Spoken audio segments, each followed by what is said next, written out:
বৃহস্পতিবার বৈশাখ মাসের সংক্রান্তির দিন। এই সংক্রান্তির দিনে আপনারা ভুল করেও খাবেন না এই একটি ফল। যদি আপনারা এই ফলটি খেয়ে থাকেন তাহলে সংসারে চরম আকারে দারিদ্রতা নেমে আসবে, জীবনে দুঃখ দুর্দশার শেষ থাকবে না। ওম নমো ভগবতে বাসুদেবায়। জয় শ্রীকৃষ্ণ। রাধে রাধে। বৈশাখ মাসের সংক্রান্তির দিন বৃহস্পতিবার, আর এই বৃহস্পতিবার হচ্ছে মা লক্ষ্মীর অত্যন্তই শুভ একটি দিন। এক এক দিনের এক একজন দেবদেবীদের জন্য উৎসর্গীকৃত। তেমনি এই বৃহস্পতিবার দিনটি হচ্ছে মা লক্ষ্মী এবং দেবগুরু বৃহস্পতির দিন। তাই এই দিনে বিশেষ করে যে সমস্ত ব্যক্তিদের দারিদ্রতা রয়েছে সংসারে, তাদের উদ্দেশ্যে বলা হচ্ছে যদি বৃহস্পতিবার দিনটি যদি ভক্তি ভরে আপনারা পালন করতে পারেন এই সংক্রান্তির দিনটি। বৈশাখের এই সংক্রান্তির দিন ভুলেও খাবেন না এই তিনটি সবজি এবং ভুলবশত খাবেন না এই খাবারগুলি। কি করবেন আর কি করবেন না, কোন কার্য করলে দুর্ভাগ্য দূরীভূত হয়ে যাবে এবং অখণ্ড সৌভাগ্য প্রাপ্তি করতে পারবেন, কি করলে গৃহের প্রতি মা লক্ষ্মীর কৃপা বর্ষিত হয়। আর যদি মা লক্ষ্মীর সুদৃষ্টি যে সমস্ত ব্যক্তিদের উপরে পড়ে তাদের সংসারে কখনো দারিদ্রতা আসে না, কেননা ধন এবং ঐশ্বর্যের অধিষ্ঠাত্রী দেবী হচ্ছেন মা লক্ষ্মী দেবী।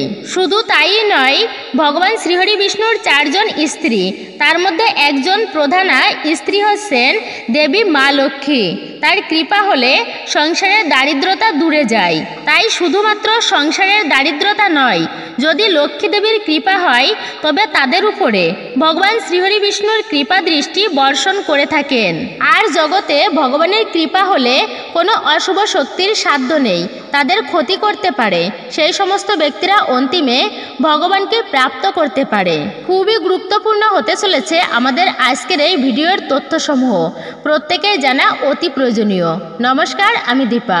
দেশ ও দেশের বাইরে থেকে যে সকল দর্শকেরা এই মুহূর্তে ভিডিওটি অন করেছেন তাদের প্রত্যেককে সুস্বাগত জানাই রায়কিশোরী দীপা অর্থাৎ সনাতন ধর্মীয় তথ্যমূলক চ্যানেলে। আমি সর্বদাই চেষ্টা করি সনাতন ধর্মের এরকমই সকল গুরুত্বপূর্ণ বিষয়গুলি আপনাদের সামনে উপস্থাপন করতে। আসুন কিছুক্ষণ সময় প্রত্যেকে একসঙ্গে ধৈর্য ধরে আজকের এই ভিডিওর প্রসঙ্গে বিস্তারিত জেনে নিই। ভিডিওটি শুরু থেকে শেষ পর্যন্ত অবশ্যই দেখবেন। দেখে যদি ভালো লেগে থাকে অবশ্যই একটি লাইক করবেন, কমেন্টে ভক্তি ভালোবাসা ও শ্রদ্ধার সহিত জয় শ্রীকৃষ্ণের জয়, জয় শ্রী বিষ্ণুর জয় অথবা আপনার গুরুদেবের নামটি একটি বারের জন্য হলেও লিখে জানাবার জন্য অনুরোধ রইল। চ্যানেলে নতুন হলে অবশ্যই চ্যানেলটি সাবস্ক্রাইব করবেন, পাশে থাকার নোটিফিকেশন বেল বাটনটি অল করে দিবেন। তাহলে চলুন শুরু করি আজকের ভিডিওটি। আশা করছি আপনি উপকৃত এবং সমৃদ্ধ হবেন। অবশ্যই শুরু থেকে শেষ পর্যন্ত দেখবেন ভক্তি ভালোবাসা ও শ্রদ্ধার সহিত। বৈশাখের সংক্রান্তির দিন বৃহস্পতিবার। এই দিনের নিয়ম রয়েছে যদি কেউ ভক্তি ভরে লক্ষ্মীনারায়ণের যুগল মূর্তির পূজা দিতে পারে তবে একাকী শুধুমাত্র লক্ষ্মী পূজা নয়, মূলত হচ্ছে লক্ষ্মীনারায়ণের পূজা করা। লক্ষ্মী দেবীর সাথে নারায়ণের পূজা করা হলে সেই সংসারের সমস্ত দুঃখ দারিদ্রতা কেটে যায়। মা লক্ষ্মী অত্যন্তই প্রসন্ন হয়ে থাকে। বৈশাখ সংক্রান্তির বৃহস্পতিবারে যে কেউ ব্রত পালন করতে পারে। এরই পাশাপাশি বৃহস্পতিবারে জন্ম হলে সেই সমস্ত ব্যক্তিরা কী ফল লাভ করতে পারে। জ্যোতিষশাস্ত্র মতে বলা হয়েছে এই সমস্ত জাতক জাতিকারা জ্ঞানী প্রকৃতির হয়ে থাকে, বিদ্যায় অন্যান্য ব্যক্তিদের থেকে সব সময় এগিয়ে থাকে, অল্পতে এরা জ্ঞান অর্জন করতে পারে। দেবগুরু এবং মা লক্ষ্মীর কৃপা স্বাভাবিকভাবে এই বৃহস্পতিবারে জন্মগ্রহণকারীদের উপরে বর্ষিত হয়।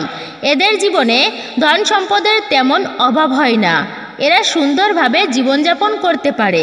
মা লক্ষ্মীর কৃপা জীবনে ততটা ধনসম্পদের অভাব হয় না, স্বাভাবিকভাবে ভালোভাবে কাটে এই সমস্ত ব্যক্তিদের জীবন। তবে কথা হচ্ছে এই বৈশাখ মাসের শেষ বৃহস্পতিবার।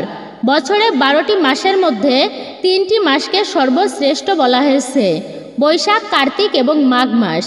এই 3টি মাস সব থেকে শ্রেষ্ঠ এবং এই 3টি মাসের মধ্যে আবার বৈশাখ মাসকে আরও বেশি গুরুত্ব দেওয়া হয়েছে, কেননা এটি হচ্ছে অক্ষয় তৃতীয়ার মাস।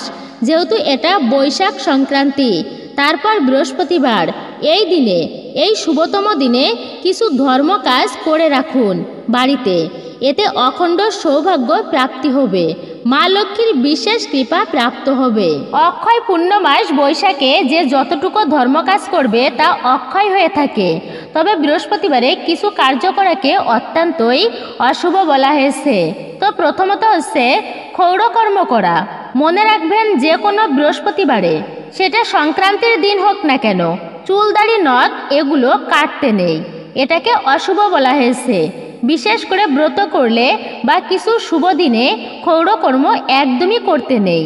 তবে বৃহস্পতিবারের ব্রত কথায় স্পষ্টভাবে এটি বলা হয়েছে যে এই দিনে ক্ষৌরকর্ম নিষিদ্ধ। তবে যে শুধু ক্ষৌরকর্ম তা কিন্তু নয়, গাছপালা কাটা, বন উজাড় করা অর্থাৎ গাছপালা কাটাকেও এই দিনে এড়িয়ে চলা উচিত এই সংক্রান্তির দিনে। আরেকটি বিষয় এই বৃহস্পতিবারে যেটিকে খুবই অশুভ বলা হয়েছে, আর তা হচ্ছে ধার নেওয়া উচিত নয়। ঋণ, রোগ এবং অগ্নি, জীবনীতে এই তিনটি জিনিস খুবই ভয়ানক। এদেরকে যতটা তাড়াতাড়ি সম্ভব নির্মূল করা উচিত, নইলে এরা বৃদ্ধি পেতে থাকে। তাই ঋণ করা এটা কখনোই ভালো নয়। এবং আরেকটি ব্যাপার হলো, যদি কোনো ব্যক্তি ঋণ নিয়ে দেহত্যাগ করে, সেই ব্যক্তি কিন্তু মৃত্যুর পরে স্বর্গে যেতে পারে না।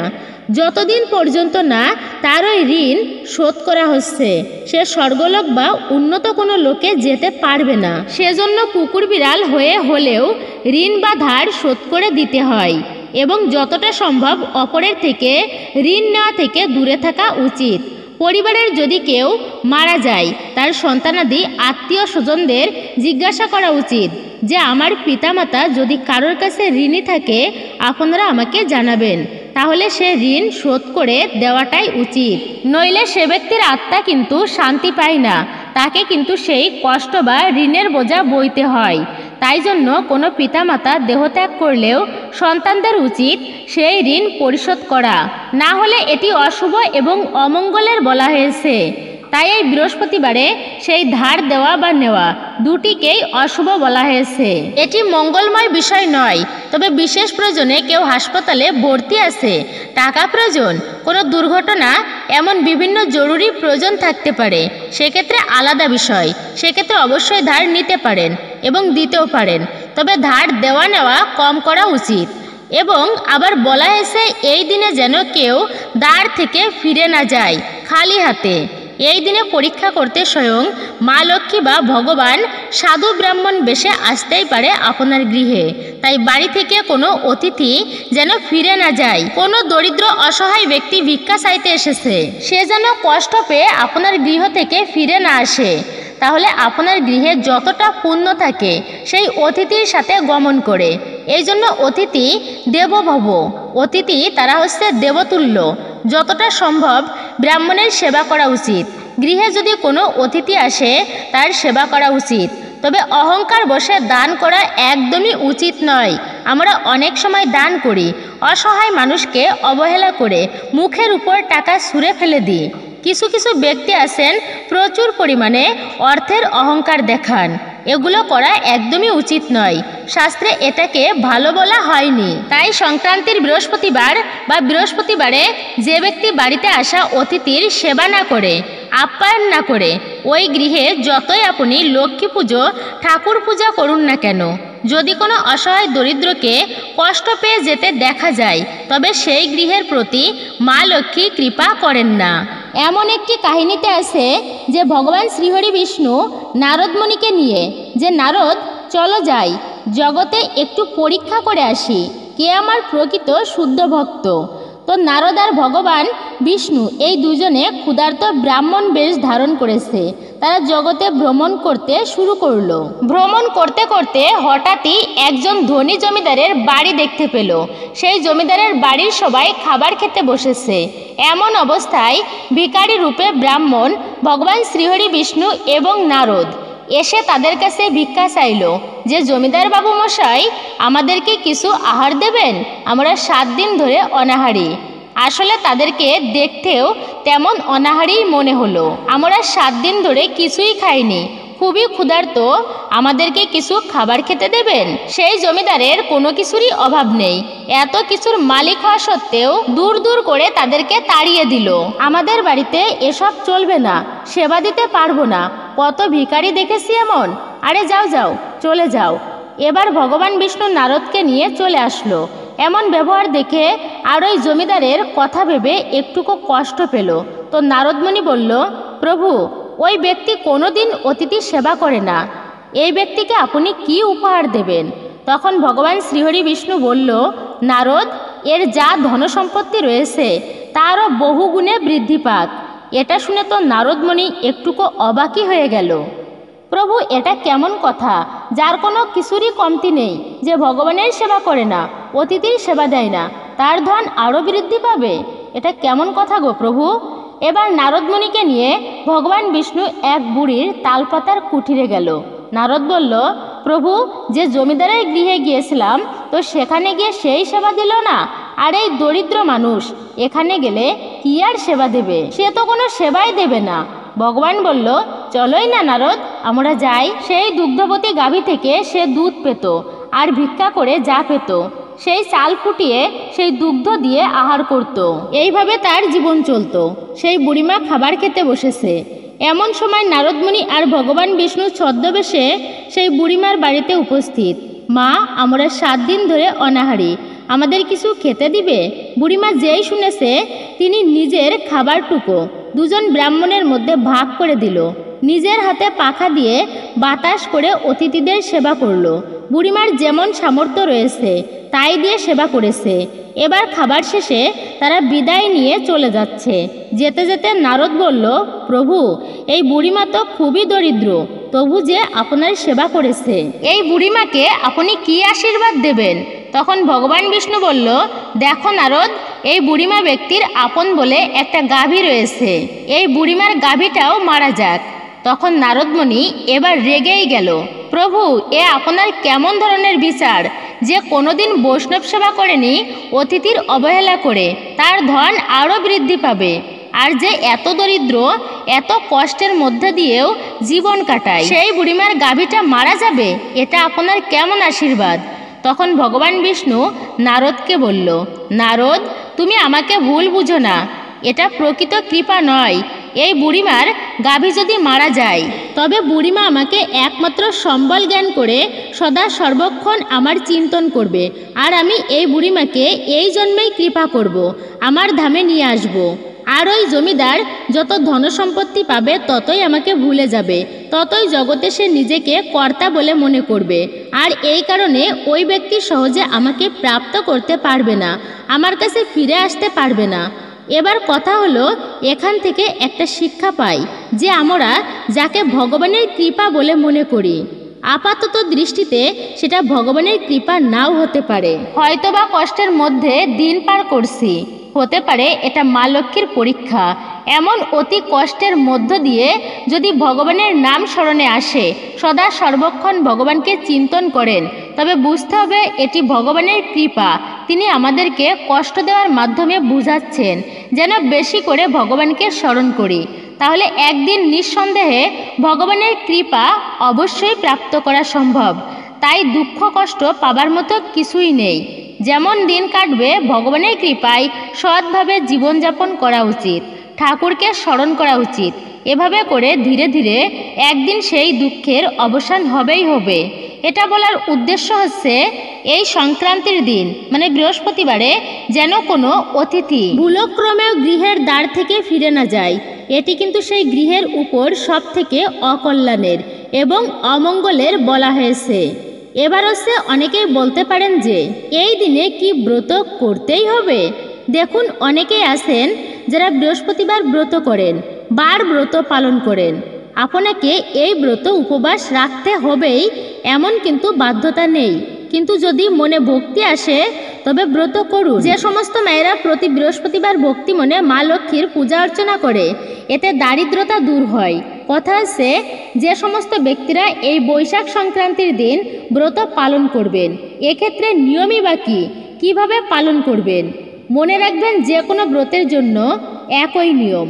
ব্রতের আগের দিনে নিরামিষ খাবার খেতে হয়, সাত্বিক আহার। ব্রতের দিনে খুবই প্রত্যুষে ঘুম থেকে উঠে সকালবেলা আরাধ্য দেবের পূজা বা ঠাকুর পূজা দিতে হয়। এরপর দিনটি ভক্তিময়ভাবে অতিবাহিত করে তারপরে সন্ধ্যাকালের পরে বিশেষ করে বার ব্রত করলে সন্ধ্যার পরে মা লক্ষ্মীর পূজা অর্চনা করে এরপরে মা লক্ষ্মীর প্রসাদ সেবা করে ব্রত ভঙ্গ করতে পারেন আপনারা। তবে যদি এই দিনে আপনি ব্রত না করেন তাহলে এই কার্যটি আপনারা করতে পারেন, আর তা হচ্ছে সারাদিনে আপনি ভগবানের প্রসাদ গ্রহণ করবেন। যারা আমিষভোজী রয়েছেন আপনারা ঠাকুরের প্রসাদ ভক্ষণ করে এই দিনটি অতিবাহিত করতে পারেন, যে আমি এই দিনে ভগবানের প্রসাদ ছাড়া অন্য কিছু ভক্ষণ করব না, ভক্তি ভরে সেই প্রসাদ সেবা করতে পারেন। প্রসাদের সর্বদুঃখ হরণ হয়। এই কলিযুগে শুধুমাত্র যে সমস্ত ব্যক্তিরা শ্রী জগন্নাথের প্রসাদ ভক্ষণ করবে তারাও ভগবানের বিশেষ কৃপা প্রাপ্ত করতে পারবে, অন্তিমে সেই ব্যক্তিও মুক্তি লাভ করতে পারবে। এই জন্য জগন্নাথের প্রসাদ পাইলেও করিবে ভক্ষণ, এমনকি যদি তা কুকুরের উৎসৃষ্ট প্রসাদ হয় তা গ্রহণ করতে পারবে। এটি পবিত্র মহাপুণ্যময়। এই প্রসাদ গ্রহণ করলে এটি জন্ম মৃত্যুর বন্ধন থেকে সেই ব্যক্তি মুক্তি লাভও করতে পারে। তাই আজকের এই শুভ দিনে বৈশাখের সংক্রান্তির দিনে আপনারা যারা আমিষ খাবার খেয়ে থাকেন তারা সারা দিনের সাত্বিক আহার বা পায়েস প্রস্তুত করে ভগবানকে ভোগ নিবেদন করে সেই প্রসাদ খেতে পারেন, কিন্তু ভুলক্রমেও বৃহস্পতিবারে আমিষ ভক্ষণ করতে নেই, এতে মহাপাপের ভাগী হতে হয়। মনে রাখবেন কোনো প্রাণীর মাংস এটি কিন্তু ভক্ষণ করতে নেই। আমি এটি বলাতে হয়তো অনেকে আবার অনেক কথা বলতে পারেন কমেন্ট বক্সে, কিন্তু মনে রাখবেন সাত্বিক আহারের উপর কোনো বস্তুই নেই। শাস্ত্রীয় বিধানে সাত্বিক আহার প্রত্যেকের গ্রহণ করা উচিত, এতে শরীর নীরোগ থাকে, সুস্থ থাকে। তাই অন্তত পক্ষে এই বৈশাখের শেষ দিন বৃহস্পতিবারে আমিষ ভক্ষণ করবেন না। যে গৃহে শুভ দিনে আমিষ জাতীয় খাবার অপর প্রাণীর মাংস রান্না করা হয় ওই গৃহ থেকে লক্ষ্মী দেবী শীঘ্রই গৃহ ত্যাগ করেন। এই সংক্রান্তির দিন আপনি ব্রত করতেও পারেন, আবার যদি ব্রত নাও করতে পারেন কোনো আমিষ ভক্ষণ করবেন না, আপনি ভগবানের প্রসাদ গ্রহণ করুন। আরেকটি বিষয় আর তা হলো এই বৈশাখ সংক্রান্তির বৃহস্পতিবার মূল কার্য যেটি জীবনে সৌভাগ্য লাভের জন্য অবশ্যই আপনারা দেবী মা লক্ষ্মী এবং ভগবান নারায়ণের পূজা দেবেন। ভগবানের পূজা করলে জীবনে চরম মঙ্গল সাধিত হয়। আচ্ছা, মা লক্ষ্মী এবং নারায়ণ পূজা আমরা কেন করব আর তাদের পূজা কেন করা হয়? সংসারে যদি দাম্পত্য কোনো অশান্তি থাকে, সংসারে ঝগড়া ঝামেলা কলহ বিবাদ লেগেই রয়েছে, কিছুই ছাড়ছে না, সেক্ষেত্রে আপনারা লক্ষ্মী এবং নারায়ণ এদের একসাথে পূজা দিন। এর ফলে জীবনে অশুভ নাশ হয়ে যাবে, সেই সংসারের উপরে সুখ শান্তি বর্ষিত হয়। গৃহে ব্রাহ্মণ দিয়ে পূজা করালে যতটা মঙ্গল হয়, কিন্তু নিজের হাতে গৃহে লক্ষ্মী পূজা বা ঠাকুর পূজা দিলে তার থেকে সহস্র গুণ বেশি মঙ্গল হয়। এই জন্য ইষ্ট বা আরাধ্যের পূজা ব্রাহ্মণ দিয়ে করাতে নেই। তবে যদি সর্বদিক দিয়ে ভালো ব্রাহ্মণ হয় তার দ্বারা পূজা করালেও মঙ্গল হয় জীবনে, তবে তার থেকে অধিকও প্রসন্ন হয় ভগবান যদি নিজের হাতে পূজা করা যায়। পূজা করতে গিয়ে একটুকু ভুল ত্রুটি হয়তো বা হতেই পারে, তা হলেও আপনি নিজ হস্তে নিজে পূজা করবেন। ভুল হলেও নিজের ভক্তি দিয়ে পূজা করলে, নিষ্ঠা ভালোবাসা শ্রদ্ধার সহিত পূজা অর্চনা করলে এতে ভগবান অত্যাধিক প্রসন্ন হয় এবং শেষে ক্ষমা প্রার্থনা করবেন, হে প্রভু, তোমার পূজায় যদি অপরাধ হয়, ভুল হয়ে থাকে, তবে কৃপা করে তুমি সেই ভুল ত্রুটি অপরাধ ক্ষমা করে দিয়ে পূর্ণ করো এই পূজাকে। এভাবে আপনারা মনের ভক্তির সহিত প্রার্থনা করবেন। তবে যেহেতু বৈশাখ সংক্রান্তি বৃহস্পতিবারে পড়েছে, লক্ষ্মী দেবীর বার এটি, তাই এই দিনে লক্ষ্মী নারায়ণের পূজা করাকে সর্বমঙ্গলময় বলা হয়েছে। এরপরে হচ্ছে এই দিনে যতই আমরা লক্ষ্মী পূজা করি, সব থেকে অলক্ষ্মী একটা গুণ হচ্ছে, আর তা হলো ঘর দুয়ার অপরিষ্কার অপরিচ্ছন্ন অপবিত্র অগোছানো অবস্থায় রাখা। এতে যতই লক্ষ্মী পূজা করা হোক না কেন ততটা কিন্তু মা লক্ষ্মীর কৃপা লাভ করা যাবে না যদি বাড়িঘর দুয়ার অপরিষ্কার অপরিচ্ছন্ন থাকে।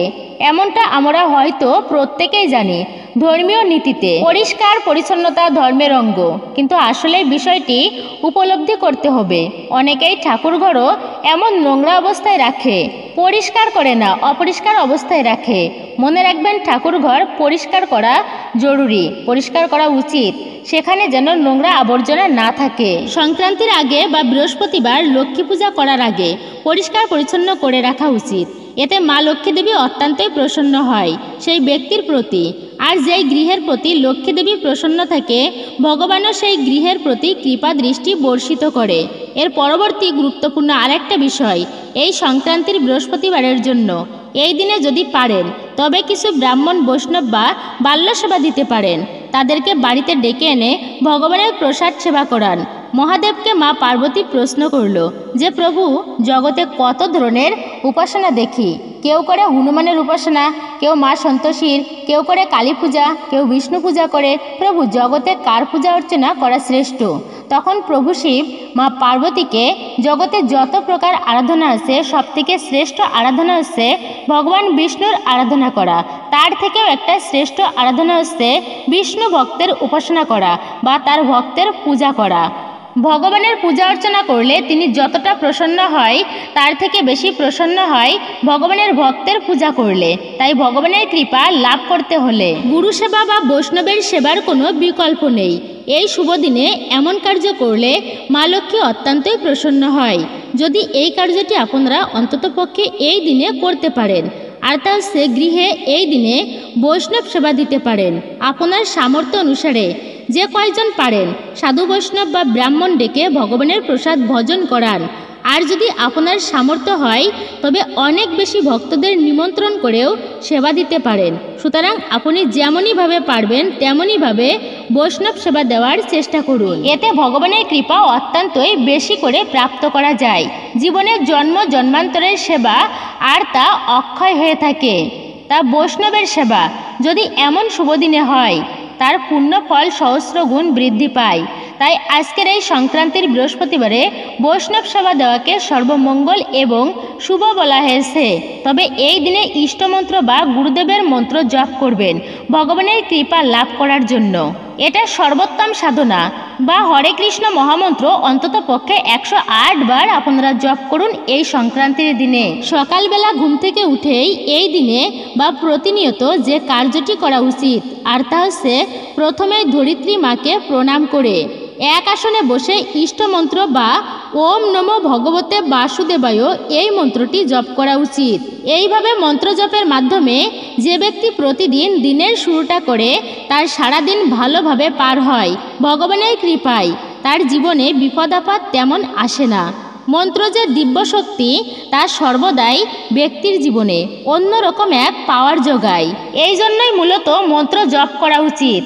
বৈশাখ মাসে তুলসী সেবায় মা লক্ষ্মী অত্যন্তই প্রসন্ন হয়। সেই বৈশাখের আজকের শেষ দিন। এই মাসে তুলসী সেবা করার বিশেষ মাহাত্ম্য রয়েছে। বৈশাখ মাসে সূর্যদেব তিনি মেষ রাশিতে অবস্থান করে, এই জন্য প্রচণ্ড গরম পড়তে থাকে এই মাসে। তাই শাস্ত্রে বলা আছে পবিত্র বৈশাখ মাসে তুলসীতে জলধারা প্রদান করা হয়। যে ব্যক্তি বৈশাখ মাসে তুলসীতে জলধারা প্রদান করে সে জন্ম মৃত্যুর চক্র হতে মুক্তি প্রাপ্ত করে বৈকুণ্ঠ ধাম তার প্রাপ্য হয়। এবং এটা পাওয়া যায় যে ব্যক্তি বাড়িতে তুলসী সেবা করে সেই বাড়ির উপরে মা লক্ষ্মী এবং ভগবান শ্রীহরি বিষ্ণুর কৃপা দৃষ্টি বর্ষিত হয়। সেখানে সমস্ত তীর্থ অবস্থান করে তুলসী তলায়। তাই জন্য তুলসী সেবা করা এটি সর্বমঙ্গলময়। প্রতিদিন সন্ধ্যাকালে তুলসী তলায় একটি প্রদীপ প্রজ্বলিত করে রাখা উচিত। এতে সেই পরিবারে কখনো দারিদ্রতা আসে না। তো আপনারা এই দিনে প্রজ্বলিত করে রাখবেন তুলসী তলায় একটি প্রদীপ। এবং আজকের মতো শুভ দিনে বিভিন্ন শাস্ত্রাদি পাঠ বা আলোচনা করা এটা অত্যন্তই মঙ্গলময়।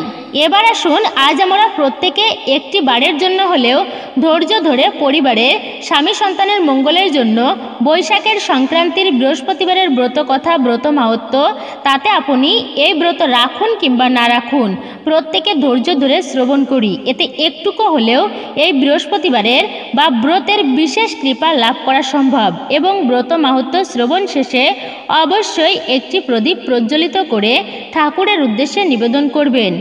কেননা সন্ধ্যাকালে ঠাকুর বা নিজেদের বাড়িঘর দুয়ার অন্ধকার রাখতে নেই। তা যে কোনো দিনেই হোক না কেন, শুধু যে এই দিনে তা কিন্তু নয়। যে গৃহে সন্ধ্যাকালেও ঠাকুর ঘর অন্ধকার রাখা হয় সেই বাড়ি থেকে লক্ষ্মী দেবী স্বয়ং বিদায় নেয়। তাই কখনোই ঠাকুর গৃহ যেন অন্ধকার না থাকে এই সময়ে একটি প্রদীপ প্রজ্বলিত করে অবশ্যই রাখবেন।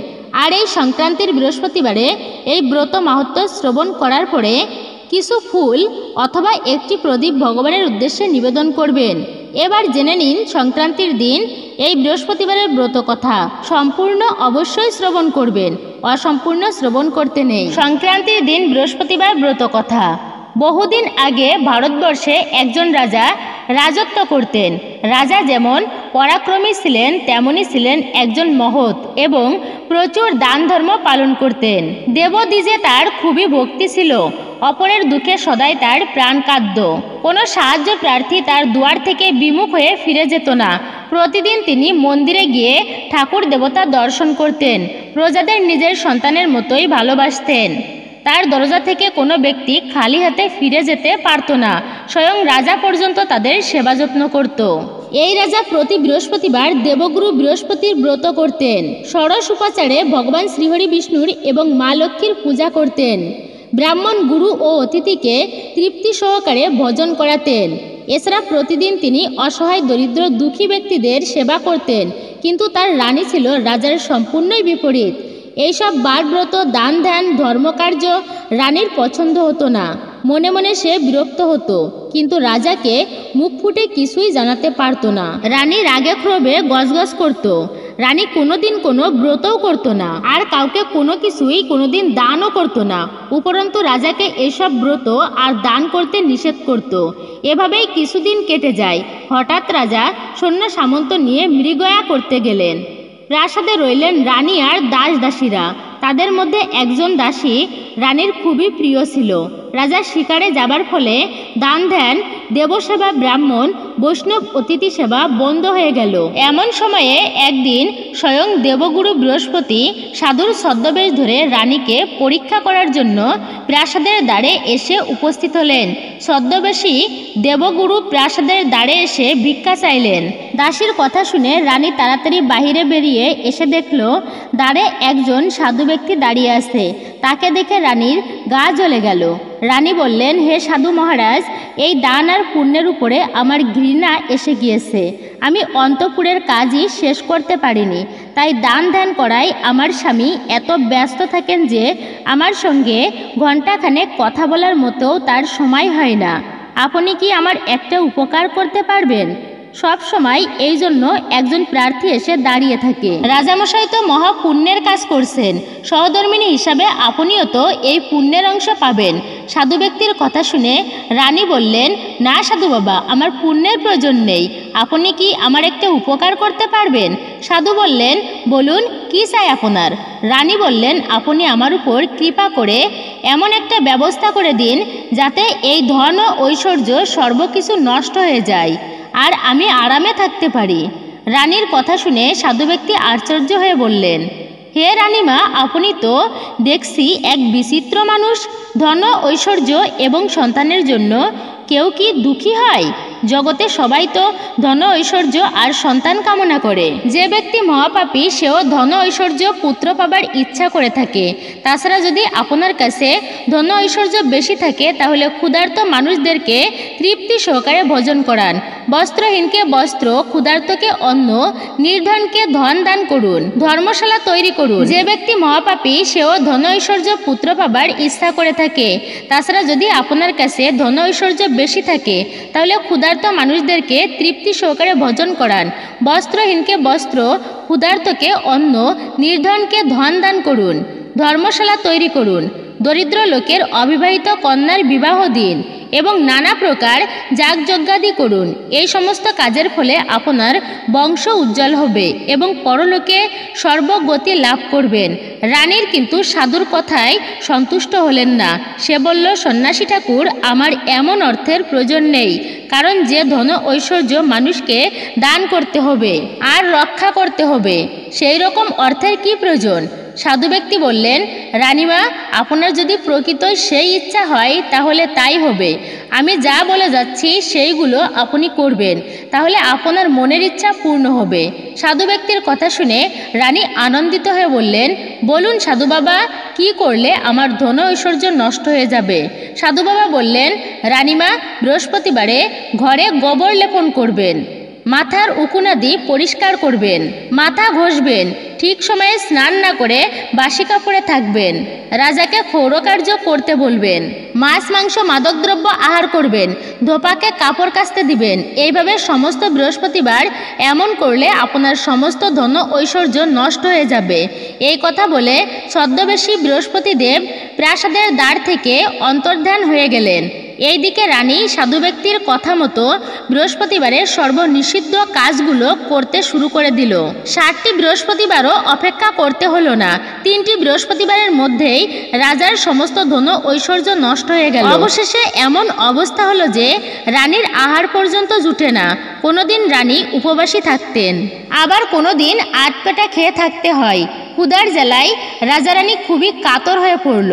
সাংসারিক জীবনে খুবই দুঃখিত হয়ে রাজা একদিন রানীকে বললেন, মহারানী তুমি এইখানে থাকো, আমি বরং অন্য দেশে যাই, কারণ এখানে তো সবাই আমাকে চেনে, সেই জন্য এখানে কোনো কাজকর্ম করতে পারবো না।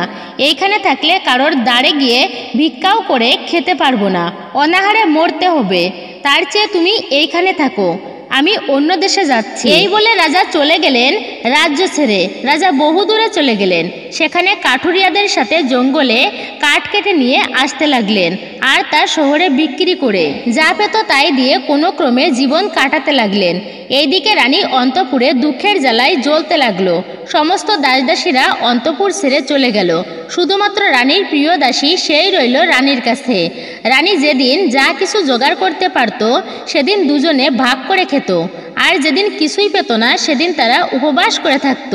কোনোদিন আবার শুধুমাত্র জল খেয়ে তাদের দিন পার করতে লাগলো। অবশেষে এমন অবস্থা হলো যে রানী আর দাসী 7 দিন শুধু জল ছাড়া আর কিছুই জুটল না। ক্ষুধার জ্বালায় তারা ছটফট করতে লাগলো। শেষ পর্যন্ত রানী ক্ষুধার জ্বালা সহ্য করতে না পেরে দাসীকে বলল, পাশের যে শহর আছে সেই শহরে আমার বোন থাকে, সে বেশ ধনবতী, তার প্রচুর ধন ঐশ্বর্য আছে, তুই তার কাছে যা, আর তার কাছে গিয়ে কিছু চাল ডাল চেয়ে নিয়ে আয়, তাই দিয়ে কিছুদিন অন্তত চলবে। রানীর আদেশ পেয়ে দাসী গেল রানীর বোনের কাছে। রানীর বোন সেই সময় বৃহস্পতিবার ব্রত পূজা করছিল, কারণ সেই দিনটি ছিল বৃহস্পতিবার দিন। রানী তার কাছে কিছু চাল ডাল চাইল। রানীর বোন তাতে কোনো সাড়াই দিল না। দাসী বারবার চাইতে লাগলো, কিন্তু রানীর বোন কোনোভাবেই উত্তরই দিল না, কারণ সে তখন বৃহস্পতিবারের ব্রত মাহাত্ম্য এক মনে শ্রবণ করছিল। রানীর বোন কোনো উত্তর দিল না দেখে দাসী অত্যন্ত দুঃখিত হলো এবং সে রাগ করে ফিরে এলো রানীর কাছে। তার কাছে এসে দাসী বললেন, রানীমা, আপনার বোন খুবই অহংকারী, সে আমাদের মতো গরিব মানুষের সাথে কথাও বলে না। আমি তার কাছে বারবার কিছু চাল ডাল চাইলাম, কিন্তু সে কোনো উত্তরই দিল না, তাই আমি রাগ করে চলে এসেছি। দাসীর কথা শুনে রানী বললেন, এতে তার কোনো দোষ নেই। যখন মানুষের দুঃখের সময় আসে তখন কেউ তাকে সাহায্য করতে এগিয়ে আসে না। ভালো এবং মন্দ সময়ের কথা বাতাসে রটে যায়, ভগবানের যা ইচ্ছা তাই হবে, এই সবই আমাদের ভাগ্যের দোষ। দাসীর সাথে রানী কথা বলছে, এমন সময়ে তারা দেখলো যে রানীর বোনের দাসী আসছে, তার পিছনে আসছে রানীর বোন। বলল, ভগিনী তুমি দুঃখ করো না, তোমার দাসী আমার কাছে কি কারণে গিয়েছিল, আর তখন আমি বার ব্রত করছিলাম, সেই জন্য কথা বলতে পারিনি। রানীর বোন রানীকে বলল, ভগিনী তোমার দাসী কি জন্য আমার কাছে গিয়েছিল এবার বলো। রানী বললেন, বোন আমার কাছে চাল ডাল ছিল না, সেই জন্য কিছু চাল ডালের জন্য দাসীকে তোমার কাছে পাঠিয়েছিলাম। আমি এখন খুবই কষ্টের মধ্যে দিন পার করছি। এই কথা শুনে রানীর বোন বলল, ভগিনী বৃহস্পতিদেব সকলের মনোবাসনা পূর্ণ করেন, যাও দেখো গিয়ে তোমার গৃহে নিশ্চয়ই চাল ডাল তরিতরকারি আছে। বোনের কথা শুনে রানী ঘরে গিয়ে দেখে সত্যিই ঘরে চাল ডাল আনাজ তরিতরকারি ভর্তি আছে। তাই দেখে রানী আর দাসী তো খুবই আনন্দিত। দাসী বললেন, রানীমা যদি এই রকম পাওয়া যায় তাহলে আমি রোজ এই ব্রত করতে রাজি আছি, আপনি এই ব্রতের নিয়ম জেনে নিন। দাসীর কথা শুনে রানী বলল, ভগিনী এই ব্রতের কি নিয়ম আমাকে বলো, আর কিভাবে ব্রত করতে হয় সেটাও বলো। রানীর বোন বলল, এই ব্রতে ছোলার ডাল, গুড় ও মোনাক্কা দিয়ে কলা গাছের গোড়ায় বৃহস্পতিদেব এবং ভগবান শ্রীহরি বিষ্ণুর পূজা করতে হয়, প্রদীপ জ্বালাতে হয়। পীতবর্ণের খাদ্য আহার করবে, তারপর ব্রত কথা ব্রত মাহাত্ম্য শ্রবণ করে প্রসাদ গ্রহণ করবে। এইভাবে ব্রত করলেই দেবগুরু বৃহস্পতি প্রসন্ন হবেন। তিনি ব্রতকারীর সকল মনস্কামনা মনোবাসনা পূর্ণ করেন। পুত্র কন্যা এবং ধন ঐশ্বর্যে গৃহ পূর্ণ হয়। বোনের কথা শুনে রানী আর দাসী ব্রত করবার ইচ্ছা করলেন আর প্রতি বৃহস্পতিবারে ভক্তি সহকারে এই ব্রত পালন করতে লাগলেন। যথা নিয়মে তারা ছোলার ডাল দিয়ে কলা গাছের গোড়ায় শ্রীহরি বিষ্ণুর পূজা করতে লাগলো। তাদের ব্রতের ফলে বৃহস্পতি দেব এবং ভগবান প্রসন্ন হয়ে দুটি থালায় নানা রকম খাদ্য সাজিয়ে ছদ্মবেশে এসে দাসীর হাতে দিয়ে বলল, এই নাও, এই খাবার তোমার আর রানীর, তোমরা এই খাদ্য আহার করো। রানী অবাক হয়ে বলল, দাসী এই খাদ্য তোকে দিয়েছে? দাসী বলল, একজন সন্ন্যাসী এই খাদ্য দিয়ে গিয়েছে। দাসী বলল, রানীমা, সেই সন্ন্যাসী আমাদের দুজনকেই এই খাবার আহার করতে বলেছেন, তাই আমরা দুজনেই এই খাবার আহার করব। তখন রানী আর দাসী ভগবানকে প্রণাম করে তার নাম স্মরণ করে সেই খাবার আহার করল। আর প্রতি বৃহস্পতিবার শ্রীহরি বিষ্ণুর পূজা এবং মা লক্ষ্মীর ব্রত পালন করতে লাগলো। কিছুদিন ব্রত করার ফলে দেবগুরু বৃহস্পতি এবং মা লক্ষ্মী প্রসন্ন হলো। তাদের প্রচুর ধন ঐশ্বর্য হলো। অর্থ পেয়ে রানী আবার ব্রতের অবহেলা করতে শুরু করলো। তাই দেখে দাসী বলল, দেখুন রানীমা, আপনি আগে অবজ্ঞা করেছিলেন বলেই আপনার দুঃখের শেষ ছিল না। আবার ব্রত করার ফলে আপনার সমস্ত কিছু প্রাপ্ত হয়েছে। অনেক কষ্টের পর আবার আপনি বৃহস্পতি দেবের কৃপা লাভ করেছেন। তাই বলছি রানীমা, ভক্তি ভরে ব্রত করুন। দাসীর কথা শুনে রানী আবার ভক্তি ভরে ব্রত শুরু করলেন। গরিব দুঃখীদের দান ধ্যান করতে লাগলো। এর ফলে একদিকে রানীর ধন এবং ঐশ্বর্য বাড়তে লাগলো, অপরদিকে তার নাম চারিদিকে দ্রুতই ছড়িয়ে পড়ল। একদিন রানী রাজার কথা চিন্তা করতে করতে বললেন, হে দেবগুরু বৃহস্পতি দেব, তুমি রাজাকে ফিরিয়ে এনে দাও। রানীমার প্রার্থনা ভগবান শুনলেন। তিনি রাত্রে রাজাকে স্বপ্নে বললেন, রাজা মহাশয়, রানী তোমার জন্য দুঃখ কষ্ট পাচ্ছে, তুমি নিজ রাজ্যে ফিরে যাও। রাজা স্বপ্ন দেখে পরদিনেই নিজের রাজ্যের উদ্দেশ্যে রওনা দিলেন। এর আগে একদিন রাজা জঙ্গলে কাঠ কাটতে কাটতে শ্রান্ত হয়ে বসে গালে হাত দিয়ে চিন্তা করছিলেন। এমন সময় বৃহস্পতি দেব ছদ্মবেশে তাকে এসে বলেছিল, রাজা, তুমি দুঃখ করছো কেন? শীঘ্রই তুমি রাজ্যে ফিরে যাবে। এবার রাজা এমন স্বপ্ন দেখে আর স্থির থাকতে পারল না। তিনি রাজ্যে ফিরে গেলেন। রাজ্যে ফিরে এসে দেখলেন তার রাজ্য আবার শান্তি ফিরে এসেছে। দুঃখ দুর্দশা মোচন হয়েছে। বহুদিন পরে রাজাকে দেখে রানী খুবই প্রসন্ন হলেন। রাজাও আনন্দিত। রানী তখন সর্বকথা রাজাকে বললেন। রাজা সর্বকথা শুনে খুবই প্রসন্ন হলেন আর রানীকে নিয়ে ভক্তি ভরে বৃহস্পতিবার বা সংক্রান্তির দিন ব্রত করতে লাগলেন। বৃহস্পতি দেবের কৃপায় রাজা আবার আগের মতোই আনন্দিত হয়ে রাজ্য শাসন করতে লাগলো। আবার দান ধ্যান সেবা অর্চনা শুরু করলেন। এই ছিল বৃহস্পতিবারের ব্রত মাহাত্ম্য। আশা করছি প্রত্যেকেই বুঝতে পারছেন এই ব্রত পালনে আমরা কি ফল প্রাপ্ত করতে পারি। তাই প্রত্যেকে বিশেষ করে আজ মানে সংক্রান্তির দিনে ভক্তি ভরে এই বৃহস্পতিবার মা লক্ষ্মী নারায়ণের পূজা অর্চনা করবেন। ব্রত প্রভাবে জীবনে অমঙ্গল কেটে যায়, দারিদ্রতা দূর হয়ে যায়, সৌভাগ্যের উদয় হয়। এবার আসুন বৃহস্পতিবার দিনে কোন খাবারগুলো ভুল করেও খেতে নেই এবং কোন ফলটি ভুলেও আপনারা গ্রহণ করবেন না এই দিনে, দুর্ভাগ্য নেমে আসবে জীবনে। তো প্রথমত জেনে নিই, এই সংক্রান্তির বৃহস্পতিবার দিন আপনারা কোন ফলটি একদমই খাবেন না, মুখেও তুলবেন না ভুলেও। বৈশাখের সংক্রান্তির বৃহস্পতিবার ভুলেও আপনারা কলা খাবেন না। হ্যাঁ, আপনারা কলা খাবেন না এই দিনে। কলা কিন্তু সর্ব পূজায় লাগে। কিন্তু কেন কলা খেতে নিষিদ্ধ করা হয়েছে এই ব্রতে? বৃহস্পতিবার উপবাস না করলেও কলা খাওয়া উচিত নয়, কারণ মনে করা হয় কলা গাছে ভগবান বিষ্ণুর বাস। তাই বৃহস্পতিবার কলা পাতা ছিঁড়া বা কলা ছিঁড়ে ফেলা শুভ নয়, এটিকে অশুভ বলা হয়েছে। বৃহস্পতিবার ভগবান বিষ্ণুকে কলা নিবেদন করলেও সেই কলা ভোগ হিসেবে এই দিনে খাওয়া নিষিদ্ধ। বৃহস্পতিবার কলা খেলে ভগবান বিষ্ণুর পূর্ণ আশীর্বাদ পাওয়া যায় না। সম্পদের দেবী লক্ষ্মীও আপনার উপর ক্রুদ্ধ হতে পারেন। এরই প্রভাবে জীবনে আর্থিক সংকটে পড়তে হতে পারেন ভক্তরা। দ্বিতীয়ত যে খাবারটি আপনারা ভুল করেও খাবেন না বৈশাখের সংক্রান্তির দিন বা বৃহস্পতিবারে, এই লক্ষ্মীবারে খিচুড়ি খাওয়া উচিত নয়। বৃহস্পতিবার যে কোনো হলুদ জিনিস খাওয়াই নিষিদ্ধ। বৃহস্পতিবার খিচুড়ি খাওয়া শুভ বলে মনে করা হয় না। রান্নায় হলুদ ব্যবহার করাও উচিত নয়। বৃহস্পতিবার খিচুড়ি খেলে নিজ নিজ গ্রহ দুর্বল হয়ে যায়, ভাগ্যের সমর্থনও পাওয়া যায় না। এছাড়া বৃহস্পতিবার খিচুড়ি খেলে ঘরে দারিদ্রতা প্রবেশ করে, দিন দিন আয় কমতে থাকে, তেমনি খরচও বাড়তে থাকে। বাড়িতে সুখ শান্তি এবং সমৃদ্ধি বৃদ্ধির জন্য বৃহস্পতিবার খিচুড়ি ও কলা খাওয়া এড়িয়ে চলুন। বৈশাখের সংক্রান্তির দিনে আপনারা ভুল করেও মাছ, মাংস, মদ, ডিম, পেঁয়াজ, রসুন এগুলো ভুল বশত আপনারা মুখে তুলবেন না। আমিষ জাতীয় কোনো দ্রব্য এই দিনে বাড়িতে রন্ধন করাও উচিত নয়। এতে দুর্ভাগ্য নাশ হয়, জীবনের সৌভাগ্যের উদয় হয় মা লক্ষ্মী দেবীর কৃপায়, দেবী অন্নপূর্ণার কৃপায়। ভগবান শ্রীবিষ্ণু অত্যন্ত প্রসন্ন হয় সেই ব্যক্তিদের প্রতি। সংক্রান্তির দিনে ভুলবশত আপনারা পোড়া জাতীয় কোনো খাবার খাবেন না। রুটি পোড়া বা কোনো সবজি পুড়িয়ে আপনারা এই দিনে খাবেন না, এতে জীবনে দুর্ভাগ্য নেমে আসে।